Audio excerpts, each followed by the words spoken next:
بسم اللہ الرحمن الرحیم۔ اعوذ باللہ من الشیطان الرجیم، بسم اللہ الرحمن الرحیم۔ عزیز طلبہ اکرام، آج ہم اصول الفقہ مظفر حصہ دوم کا سبق نمبر 112 پڑھنے جا رہے ہیں، اور آج انشاءاللہ ہم بیان کریں گے کہ نئی بات کو، جو کہ اس بارے میں کہ مغصوب سے خارج ہونا آیا ہمارے لیے واجب ہے یا حرام ہے۔ کل کے درس میں ہم اس بات کو بیان کیا تھا کہ ہماری جو گفتگو یہاں پہ تقریباً 2 طرح کے مقامات میں ہوگی۔ ایک اسی بارے میں جو ہم آج شروع کرنے جا رہے ہیں، اس کے بعد دوسرا عنوان ہمارا آئے گا جس میں اس بارے میں گفتگو ہوگی کہ جو مغصوب جگہ ہے آیا وہاں پہ نماز پڑھنا صحیح ہوگا یا نماز باطل ہوگی۔ مصنف فرماتے ہیں کہ مغصوب سے باہر نکلنا اس مضطر کے لیے کہ جو پہلے حالت اختیاری میں تھا اور اس نے جان بوجھ کے اپنے آپ کو اس غصبی مکان میں داخل کر لیا، آیا اس کے لیے اب اس مکان سے باہر نکلنا، اس غصبی جگہ سے باہر نکلنا واجب ہوگا یا حرام ہوگا۔ مصنف فرماتے ہیں یہ مسئلہ مختلف فی ہے، اور اس میں تقریباً 5 طرح کے نظریات ہمارے سامنے آتے ہیں۔ پہلا نظریہ یہ کہ جتنے بھی تصرفات خروجیہ ہیں وہ حرام ہیں اور عقاب رکھتے ہیں، یعنی اگر یہ شخص گھر کے اندر موجود ہے، چونکہ غصبی جگہ ہے تو اب گھر سے باہر نکلنے کے لیے اس کو اسی غصبی جگہ میں تصرف کرنا پڑے گا، تو گھر سے باہر نکلنے کے لیے جتنے بھی تصرفات ہیں وہ سارے کے سارے حرام بھی ہیں، اور اس کے اوپر اس کو عقاب بھی، عذاب بھی ملے گا۔ مصنف اس بات کے قائل ہیں۔ دوسرا نظریہ یہ ہے کہ جتنے بھی تصرفات خروجی ہیں وہ حرام نہیں بلکہ واجب ہیں، البتہ اسی خروج کی حالت میں اس پر عقاب ہوگا، جب تک وہاں پہ موجود ہے تب تو اس پہ عقاب نہیں ہے، لیکن جب یہ باہر نکلے گا اور اس کے لیے نکلنا تو واجب ہے لیکن اس صورت میں اس کے اوپر عقاب ہوگا۔ صاحب فصول اس بات کے قائل ہیں۔ تیسرا نظریہ یہ ہے کہ جتنے بھی تصرفات خروجی ہیں وہ واجب ہیں اور اس پر عقاب بھی ہوگا، یعنی جس حالت میں وہ موجود ہے تب بھی اس کے اوپر عقاب ہے، اور جب وہ باہر نکلے گا تب بھی اس کے اوپر عقاب ہوگا۔ شیخ اعظم انصاری اور مرزا نائینی اس بات کے قائل ہے۔ چوتھا نظریہ یہ ہے کہ جتنے بھی تصرفات خروجی ہیں وہ سارے کے سارے واجب ہیں، البتہ اس پر عقاب نہیں ہوگا۔ مرزا قمی اور ابو ہاشم معتزلی اس نظریے کے قائل ہیں۔ اور پانچواں نظریہ ہمارے پاس جو صاحب کفایہ کا تھا وہ کیا ہے؟ وہ کہتے ہیں کہ تصرفات خروجیہ نہ ہی واجب ہیں اور نہ ہی حرام ہیں بلکہ یہ جائز ہیں، یعنی جب یہ غصبی گھر میں موجود ہے اور اس نے اپنے آپ کو اس گھر میں مستر کر لیا ہے، یہاں سے باہر نکلنا اس کے لیے جائز ہے، نہ یہ واجب ہوگا اور نہ یہ حرام ہوگا۔ اب ان 5 اقوال میں سے مصنف چونکہ پہلے قول قائل ہیں، فرماتے ہیں کہ اگرچہ میں پہلے قول کا قائل ہوں لیکن فرماتے ہیں میں نے چونکہ یہاں پہ 5 قسم کے اقوال نقل کیے ہیں لہٰذا میں سب کی ادلہ کو بیان کروں گا تاکہ آپ کے لیے قول حق واضح ہو جائے کہ یہاں پہ ہماری مراد کون سی ہے۔ سب سے پہلے مصنف فرماتے ہیں کہ میں اپنے نظریے کی دلیل بیان کرتا ہوں۔ فرماتے ہیں جہاں تک تعلق ہے میرے نظریے کا کہ جتنے بھی تصرفات خروجی ہیں وہ حرام ہیں، کیونکہ حرمت کا جو فتویٰ ہے وہ صرف مرحوم مظفر نے دیا ہے، اس کے علاوہ جتنے بزرگان سب وجوب کے قائل ہیں کہ تصرفات خروجیہ واجب ہیں، لیکن مصنف کے نزدیک تصرفات خروجیہ حرام ہیں۔ فرماتے ہیں یہ نظریہ اس بات پر مبنی ہے کہ گھر میں داخل ہونے سے پہلے مکلف پر تمام تصرفات غصبیہ حرام تھے، یعنی اب جب کہ یہ گھر سے باہر کھڑا تھا اس گھر میں داخل ہونا بھی اس کے لیے حرام تھا، اس گھر میں باقی رہنا بھی اس کے لیے حرام تھا، اسی طرح فرماتے ہیں اس گھر سے باہر نکلنا بھی اس کے لیے کیا تھا؟ حرام تھا۔ کیوں؟ اس لیے کہ حالت اختیاری تھی۔ فرماتے ہیں جب حالت اختیاری کی صورت میں جتنے بھی تصرفات غصبیہ ہیں وہ سارے کے سارے حرام تھے، اب اگر اس نے جان بوجھ کر اپنی حالت اختیاری کو حالت اضطراری میں بدل لیا ہے، فرماتے ہیں اب بھی سارے کے سارے تصرفات حرام ہوں گے۔ مصنف اس بات کے قائل ہیں اور یہ ان کی دلیل ہے۔ یہ ہو گیا پہلا نظریہ۔ فرماتے ہیں جو افراد اس بات کے قائل ہیں کہ تصرفات خروجیہ حرام نہیں ہیں، یعنی جو کہتے ہیں حرمت کا فتویٰ نہیں دیتے، جیسا کہ صاحب کفایہ اس بات کا قائل ہے، فرماتے ہیں ان کی دلیل کیا ہے؟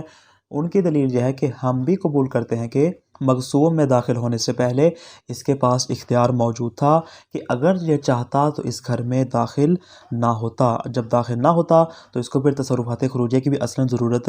نہیں پڑتی۔ یہ تو ہم آپ کی بات مانتے ہیں، یعنی یہاں تک یہ والے افراد جو ہیں وہ خود مصنف والے نظریے کے ساتھ ہی ہم آنکھی کا اظہار کر رہے ہیں، لیکن فرماتے ہیں یہ تو حکم تب تھا جب اس کے پاس اختیار تھا، جب اس کی حالت اختیاری تھی، اب جب کہ یہ شخص داخل ہو کر مضطر ہو چکا ہے اور جب اضطرار آ جائے فرماتے اضطرار کے آنے سے قدرت باقی نہیں رہتی، جب قدرت باقی نہیں ہوگی تو وہاں پہ پھر تکلیف بھی فعلی نہیں ہوگی، جب تکلیف فعلی نہیں ہوگی فرماتے اس کے اوپر ہم حرمت کا فتویٰ بھی نہیں لگا سکتے۔ کیوں؟ حرمت کا فتویٰ، وجوب کا فتویٰ، جتنے بھی فتویٰ ہیں یہ سارے کے سارے اس صورت میں جب مکلف کے اوپر تکلیف آ رہی ہو، اور تکلیف میں جتنی بھی شرائط ہیں ان میں سے ایک شرط ہے قدرت کا ہونا۔ اب جب کہ یہ مضطر ہو چکا ہے، اس کی قدرت ختم ہو چکی ہے، لہذا اس کی تکلیف فعلی نہیں ہوگی، اور اگر یہ گھر سے باہر نکلتا ہے تو اس کا خارج ہونا حرام نہیں ہوگا۔ یہ ہوگی ان کی دلیل۔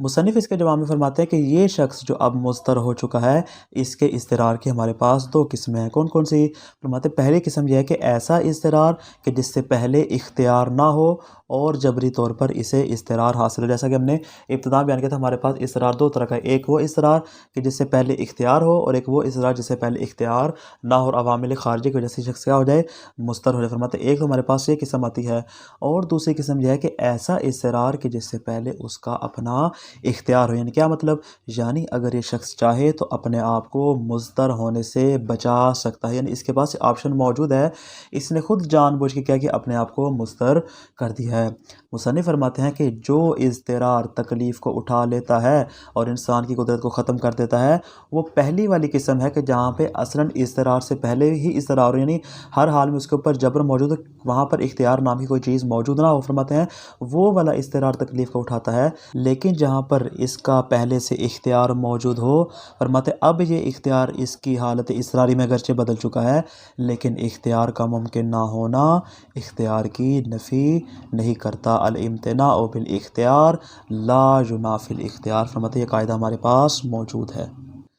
مصنف فرماتے ہیں اس کے ہم آپ کو دو طرح کی مثالیں پیش کرتے ہیں تاکہ آپ کے لیے صورتحال واضح ہو جائے کہ یہاں پہ ہم حرمت کا فتویٰ کیوں دے رہے ہیں۔ فرماتے ہیں اس کی پہلی مثال یہ ہے کہ ایک عالم ایسی محفل میں چلا جائے کہ جہاں پر شراب پینے پر مصر، یعنی جو شخص بھی اس محفل میں جائے گا اس کو ہر حال میں شراب پینی پڑے گی۔ فرماتے ہیں اب یہ عالم جانتا ہے کہ اس محفل میں شراب پینے پہ مجبور ہو جائے گا، اب اگر یہ چاہے تو اس محفل میں جانے سے پہلے اس کے پاس اختیار موجود ہے کہ وہ اس محفل میں نہ جائے، لیکن اگر یہ شخص اپنے اختیار سے چلا جائے اور اس محفل میں شراب پینے پر مضطر ہو جائے، اب یہاں پہ یہ نہیں کہا جا سکتا چونکہ یہ شخص مجبور تھا، یہ شخص مضطر تھا، لہذا شراب پینا اس کے لیے حرام نہیں ہے اور اس کے اوپر عقاب بھی نہیں ہوگا۔ مصنف فرماتے ہیں کہ اس طرح کا عذر وکلاء کے ہاں قابل قبول نہیں ہے۔ کیوں؟ اس لیے کہ خود اس نے اپنے آپ کو جان بوجھ کر مضطر کیا ہے، اپنے آپ کو خود مجبور کیا ہے، لہذا فرماتے ہیں کہ یہاں پر اس کے اوپر عقاب کی نفی نہیں ہوگی۔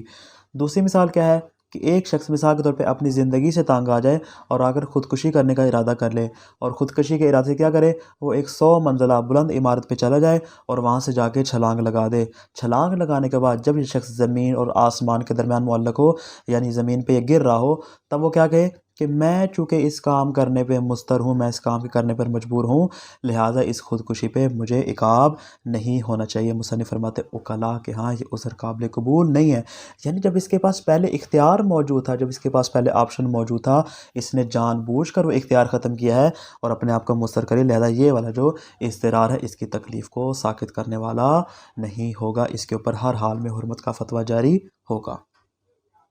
حرمت الخروج من المغصوب او وجوبہ، مغصوب سے خارج ہونا آیا حرام ہے یا واجب ہے۔ فرماتے اما الناحیۃ الاولی، چونکہ ہم نے کہا تھا ہماری گفتگو دو مقامات پہ ہوگی، فرماتے ہیں جہاں تک تعلق ہے پہلی صورت کا، فقط تعددت الاقوال فیہا، فرماتے ہیں اس مسئلے میں ہمارے پاس بہت سے اقوال موجود ہیں۔ فقیلا، پہلا قول کیا ہے، بحرمت تصرف الخروجی فقط، کہ فقط اور فقط کیا ہوگا، تصرف خروجی، جتنے بھی تصرفات خروجی ہیں وہ سارے کے سارے حرام ہیں۔ وکیلا، دوسرا قول کیا ہے، بے وجوب ہی فقط ولکن یعاقب فاعلہ، کہ اس کے اوپر تصرفات خروجیہ کرنا واجب ہے لیکن اس کے فاعل کو عقاب دیا جائے گا۔ وکیلا بے وجوب ہی فقط ولا یعاقب فاعلہ، کہ اس کے اوپر تصرفات خروجیہ کرنا واجب ہے لیکن اس کو عقاب نہیں ہوگا۔ وکیلا بحرمتہ و وجوبہ معاً، چوتھا قول یہ ہے کہ یہ تصرفات خروجیہ اس پر حرام بھی ہوں گے اور اس پر واجب بھی ہوں گے، یعنی ایک ہی حالت میں حرام بھی ہوگا اور واجب بھی ہوگا۔ وکیلا، پانچواں قول کیا ہے، لا ھذا ولا ذاک ومع ذلک یعاقب علیہ،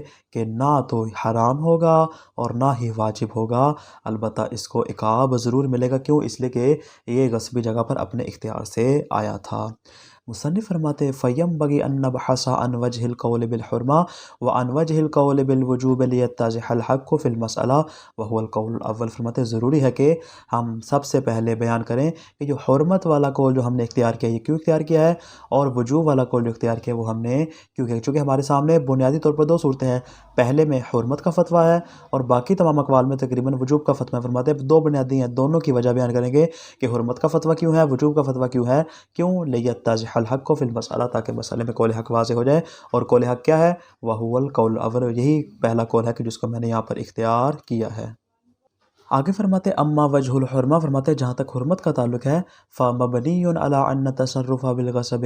بأی نحو من انحاء تصرف دخولا وبقاء وخروجا محرم من اول الامر قبل الابتلاء بالدخول۔ فرماتے جہاں تک حرمت کی وجہ کا تعلق ہے، فرماتے ہیں یہ والا نظریہ اس بات پر مبنی ہے اور اس کی بنا اس بات کے اوپر ہے کہ تصرف کرنا غصب کی صورت میں، چاہے وہ کسی بھی صورت میں ہو، تصرف کی جو بھی قسم ہو، چاہے وہ اس غصبی گھر میں داخل ہونے کے اعتبار سے ہو، اس غصبی گھر میں رہنے کے اعتبار سے ہو، یا اس غصبی گھر سے باہر نکلنے کے اعتبار سے ہو، فرماتے تصرف کی جتنی بھی صورتیں ہیں غصبی مکان میں جیسے بھی تصرف ہوگا دخول بقا اور خروج کے اعتبار سے، وہ سارے کا سارا محرم من اول الامر قبل الابتلاء بالدخول، جب تک فرماتے اس گھر میں داخل نہیں ہوا اور خود کو دخول میں مبتلا نہیں کیا، اس سے پہلے فرماتے ابتدائی امر سے ہی یہ اس کے اوپر کیا ہوگا، حرام ہوگا۔ یہ تینوں کے تصرفات اور اس کے علاوہ جتنے بھی تصرفات ہیں وہ سارے کے سارے اس پر حرام ہو گئے۔ فَهُوَ قَبْلَ أَن يَدْخُلَ مَنْهِيٌّ عَنْ كُلِّ تَصَرُّفٍ فِي الْمَغْصُوبِ حَتَّى هَذَا التَّصَرُّفُ الْخُرُوجِ، فرماتے پس قبل اس کے کہ یہ اس گھر میں داخل ہو، فرماتے ہیں مغصوب کے جتنے بھی تصرفات ہیں وہ سارے کے سارے کیا ہیں، منہی عنہ، اسے منع کیا گیا ہے۔ حتیٰ حاضر تصرف الخروجی، فرماتے ہیں حتیٰ کہ ان تصرفات میں سے جو تصرف خروجی ہے اس گھر سے باہر نکلنا وہ بھی ان محرمات میں شامل ہو جائے گا، وہ بھی منہی عنہ ہوگا۔ کیوں؟ لِأَنَّهُ كَانَ مُتَمَكِّنًا مَّن تَرَكَهُ بِتَرْكِ الدُّخُولِ، فرماتے ہیں جو شخص دخول کو ترک کرنا چاہے اس کے لیے اس کو ترک کرنا ممکن، اس کے پاس اختیار موجود ہے کہ اگر تو چاہے یہ دخول کو ترک کر سکتا ہے، اس طرح فرماتے یہ چاہے تو خروج کو بھی یہاں پر ترک کر سکتا ہے۔ یہاں تک دلیل ہوگی مکمل حرمت والی جو مصنف اپنے قول کی بیان کرنا چاہ رہے تھے۔ آگے فرماتے وَمَن يَقُولُ بِعَدَمِ حُرْمَتِ، فرماتے وہ افراد جو عدم حرمت کے قائل ہیں، جیسے کہ ہمارے پاس پانچواں قول آیا تھا کہ جنہوں نے کہا تھا نہ یہاں پہ وجوب ہے اور نہ یہاں پہ حرمت ہے، فرماتے جو افراد عدم حرمت کے قائل ہیں فَإِنَّهُ يَقُولُ بِهِ، فرماتے ہیں وہ اس بات کی کیوں قائل ہے، اس لیے کہ لِأَنَّهُ يَجِدُ أَنَّ هَذَا الْمِقْدَارَ مِنَ التَّصَرُّفِ مُسْتَرٌ إِلَيْهِ سَوَاءٌ خَرَجَ الْغَاصِبُ أَوْ بَقِيَ، فرماتے وہ کہتے ہیں کہ یہ جو تصرف کی مقدار ہے یہ شخص اس کے اوپر مجبور ہے، چونکہ یہ اس کے اوپر حالت اضطراری آ چکی ہے، اب اس میں فرق نہیں ہے، چاہے وہ اس گھر سے خارج ہو جائے چاہے اس گھر میں باقی رہے، دونوں صورتوں میں کیا مجبور ہے، گھر میں رہے فرماتے تو بھی مضطر ہے، گھر سے باہر نکلے تو بھی کیا ہے، مضطر ہے، دونوں صورتوں میں وہ مضطر شمار ہوتا، مجبور ہے کہ وہ اس طرح کا تصرف کرے، خارج رہنے والا بھی اور گھر میں رہنے والا بھی۔ فَيَمْتَنِعُ عَلَيْهِ تَرْكُ، فرماتے ہیں یہ شخص چونکہ مضطر ہے لہذا اس کے لیے اس خروج کو ترک کرنا یا اس بقا کو ترک کرنا اس کے لیے ممتنع، اس کے لیے اصلا ممکن نہیں ہے۔ اگر تو حالت اختیاری تھی تب تو ہم آپ کی بات مانتے ہیں کہ حالت اختیاری میں اس کے پاس آپشن موجود تھا، اس کے پاس اختیار تھا کہ چاہے تو ان تصرفات کو ترک کر دے،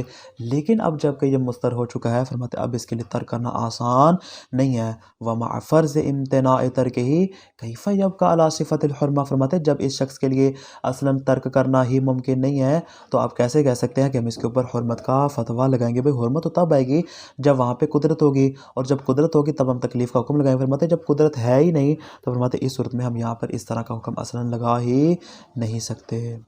مصنف فرماتے ہیں یہ ہوگی ان کی دلیل جو افراد یہاں پہ عدم حرمت کے قائل ہیں لیکن مصنف اس کو قبول نہیں فرماتے، کہتے ہیں وَلَكِنَّا نَقُولُ لَهُ، فرماتے جو افراد عدم حرمت کے قائل ہیں میں ان سے کہوں گا کیا، إِنَّ هَذَا الْإِمْتِنَاعَ هُوَ الَّذِي أَوْقَعَ نَفْسَهُ فِيهِ بِسُوءِ اختیاری، فرماتے ہیں کہ یہ والا جو امتناع اس کے اوپر آیا ہے کہ جس کی وجہ سے اب اس کے لیے ممکن نہیں ہے کہ وہ کیا کرے، خروج کو ترک کرے یا یہ شخص بقا کو ترک کرے یا دیگر تصرفات کو ترک کرے، فرماتے یہ جو امتناع اس کے اوپر آیا ہے یہ ایسا امتناع امتناع ہے جو اس نے اپنے سوء اختیار کی وجہ سے اپنی ذات کے اوپر واقع کیا ہے، اس کی خود جو ساری کی ساری وجہ خود اپنی ذات، اس کی اپنی ذات ہے۔ وَكَانَ مُتَمَكِّنًا مِّن تَرْكِهِ بِتَرْكِ دُخُولِ، فرماتے ہیں اگر یہ اس گھر میں داخل نہ ہوتا، دخول کو ترک کر دیتا، تو اس کے لیے خروج کو اور بقا کو ترک کرنا بھی ممکن تھا۔ وَالْإِمْتِنَاعُ بِالْإِخْتِيَارِ لَا يُنَافِي الْإِخْتِيَارَ، فرماتے ہیں کہ حالت اختیاری کا ممتنع ہو جانا اختیار کے ساتھ کوئی منافات نہیں رکھتا، اختیار اپنے حال پر ہمیشہ باقی رہے گا۔ فَهُوَ مُخَاطَبٌ مِّنْ أَوَّلِ الْأَمْرِ بِتَرْكِ التَّصَرُّفِ حَتَّى يَخْرُجَ، فرماتے ہیں کہ یہ شخص فرماتے ہیں یہ شخص کہ جہاں پر خطاب آ رہا ہے کس بات کا، کہ تو نے غصب نہیں کرنا، لا تغصب کی جو نہیں وارد ہو رہی ہے، فرماتے ہیں اس میں شخص مخاطب ہے کس اعتبار سے، من اول الامر بترک تصرف حتی یخرج، ابتدائی امر سے کہ جب یہ اس گھر میں داخل ہوا تھا تب سے لے کر مکان سے باہر نکلنے تک، فرماتے ہیں اس تصرف کو ترک کرنے کا حکم اس کے اوپر آیا تھا اور اس کو مخاطب کیا گیا تھا، مولا کی جانب سے حکم آیا تھا، یعنی گھر میں داخل ہونے سے لے کر گھر سے باہر نکلنے تک کے تمام تصرفات جو ہے وہ اس ترک تصرف میں شامل ہیں۔ فالخروج فی نفسه بما ہوا تصرف داخل من اول الامر فی افراد العنوان المنہی عنہ، فرماتے ہیں اب جو تصرف جس کے افراد ہیں، فرماتے ہیں انہی افراد میں سے کیا ہے، خود جو ہے وہ گھر سے باہر نکلنا، فرماتے ہیں حقیقت میں یہ ایسا تصرف ہے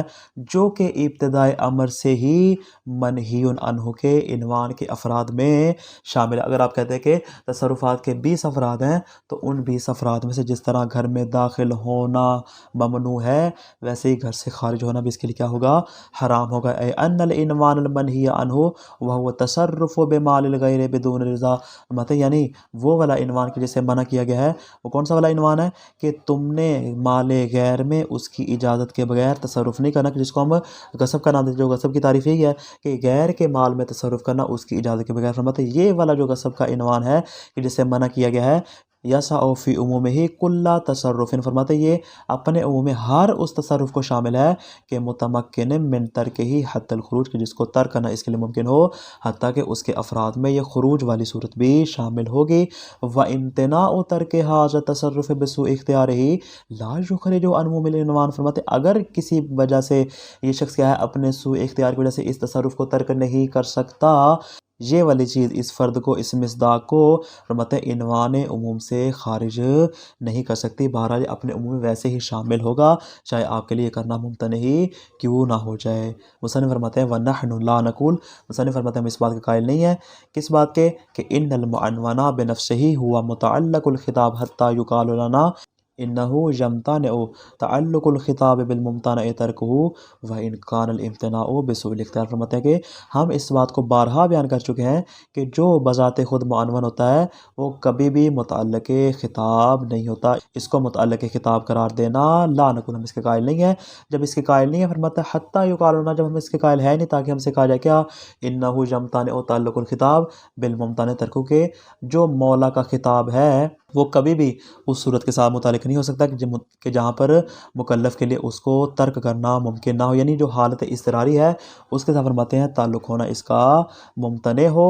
یہاں اس بات کی نوبت نہیں آتی، کیوں، اس لیے کہ جب ہم براہ راست معنون کو متعلق خطاب قرار نہیں دیتے، اس میں فرق نہیں ہے۔ وَإِنْ كَانَ الْإِمْتِنَاعُ بِسُوءِ الْاخْتِيَارِ، فرماتے ہیں چاہے یہ والا جو اصرار ہے مکلف کی اپنی وجہ سے آیا ہو یا پھر یہ عوامل خارجی کے اعتبار سے، کسی اعتبار سے بھی فرق نہیں ہوگا، جب براہ راست عنوان کے اوپر حکم آ رہا ہے، فرماتے ہیں اس صورت میں ہم جو ہے وہ پھر کیا کریں گے، ہم پھر اسی عنوان کے اندر اس کے تمام افراد کو شامل کریں گے، اس میں گھر کے داخل ہونا بھی شامل ہے، اس میں گھر سے خارج ہونا بھی شامل ہے، اس اعتبار سے ہم اس پر حرمت کا فتویٰ لگائیں گے۔ تو خلاصہ کیا ہوا آج کے درس کا، مغصوب سے خارج ہونا واجب ہے یا حرام، 5 نظریات ہیں، پہلا ہے حرام بھی ہے اور عقاب بھی ہوگا، دوسرا واجب ہے اور خروج پر عقاب ہے، تیسرا واجب ہے اور ہر حال میں عقاب ہوگا، چوتھا یہ کہ واجب ہے البتہ عقاب نہیں ہوگا، پانچواں یہ نہ واجب ہے نہ حرام بلکہ یہ جائز ہوگا۔ مصنف قول اول کے قائل ہیں اور ان کے نزدیک خروج جس طرح حالت اختیاری میں حرام تھا ویسے حالت اضطراری میں بھی حرام ہوگا۔ جو افراد عدم حرمت کے قائل ہیں ان کے نزدیک اضطرار قدرت کو اٹھا لیتا ہے، اس لیے یہاں پہ حرمت کا حکم جاری نہیں ہوگا، البتہ مصنف اس کو قبول نہیں کرتے، اس لیے کہ جہاں اضطرار قہری ہو وہ قدرت کو اٹھاتا ہے، لیکن جہاں مکلف کا سوء اختیار ہو وہاں پہ قدرت باقی رہتی ہے، لہٰذا یہاں پہ عدم حرمت کا قول ہمارے نزدیک درست شمار نہیں ہوگا۔ والسلام علیکم ورحمۃ اللہ وبرکاتہ۔